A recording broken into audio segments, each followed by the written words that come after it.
মালদার গাজলে দুঃসাহসিক চুরিকে কেন্দ্র করে চাঞ্চল্য ছড়ালো শিক্ষকপল্লী এলাকায়।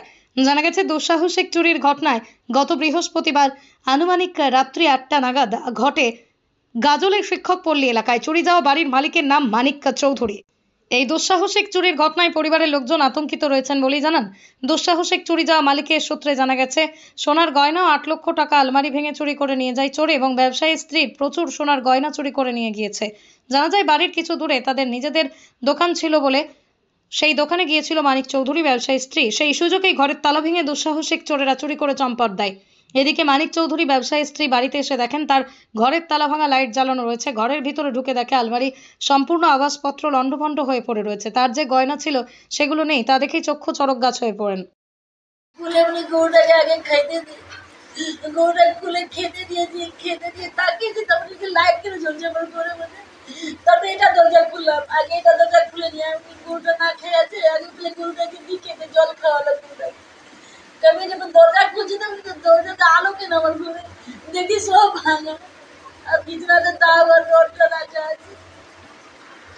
তারপরে আমার হাত পা একদম কাঁপতে লাগালো, আমার পরিবারটাকে ফোন করলাম, বেটা সব চিজ নিয়ে চলে গেল।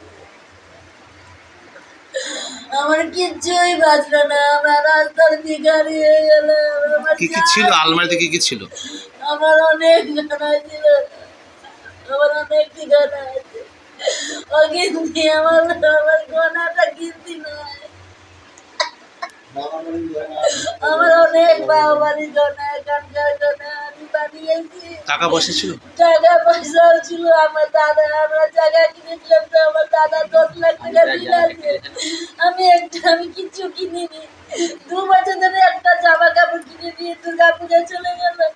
কি দাদা 10 লাখ টাকা পাবে, দিতে হবে। আমি জামা করে করে টাকা রাখতাম, কি দাদাকে দিব, ওগুলো টাকা সব নিয়ে চলে গেছে আমার দাদা।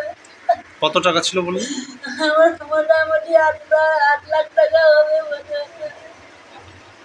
ওই দাদাকে দেওয়ার জন্য, দাদা আমার জায়গা কিনবে, ওই আমাকে ফোন করেছি কি আমার জায়গা কিনতে হবে, টাকা দিতে হবে তোমাদেরকে। আমরা টাকা জমা করে করে সব রাখছি, কি দাদা আসলে নিয়ে যাবে, 10 লাখ টাকা পাবে আমার কাছে। আমার জায়গা কিনেছি তো ওটাতে দিয়েছিল। আমাকে ফোন করলো দোকানে, কালকেও ফোন করেছি, তালা কোথায় ভেঙেছে? এই গ্রিল দরজা? সব গেটের তালা ভেঙে। তারপর কটার সময় জানতে পারলো? রাত্রি 8টায়। সব দোকানে ব্যস্ত। কি কি ভেঙেছে? একটাই ঘরের? ওই সব ঘরের, এই ঘরের তালা, এই রান্নাঘরের তালা, এই মেন তালাটা, তারপরে আমাদের ঘরটা, তারপরে আলমারিটা সব ভেঙেছে। হ্যাঁ। তারপর সব জিনিস নিয়ে গেছে। কোথা থেকে নিয়েছে? মালপত্র কোথায় ছিল? আলমারিতে ছিল, ছিল, লকারে ছিল, দোকানে মাল কি কিনা কি নিয়ে গেছে? মাই জানে সব। গয়না ছিল মায়ের? মাইনা ছিল, গয়না ছিল। আমার গোনা অনেক গোনা ছিল। কত ভরি বা কিছু জানা আছে? আমার অনেক গোনা ছিল। বেশি ছিল, তাও আনুমানিক কত ভরি হতে পারে? 30 ভরি। 30 ভরির মতো সোনা ছিল, তাই তো? আমার অনেক গোনা আর টাকা পয়সা? আমার এই মোটা টাকা মোটা পয়সা তো সব ওই গুছিয়ে রাখতো। আনুমানিক 8 লাখ টাকা বললো। 8 লাখ টাকা? আমি 1.5 লাখ টাকা দিয়ে ছিল না, আমি 1.5 লাখ টাকা দিয়ে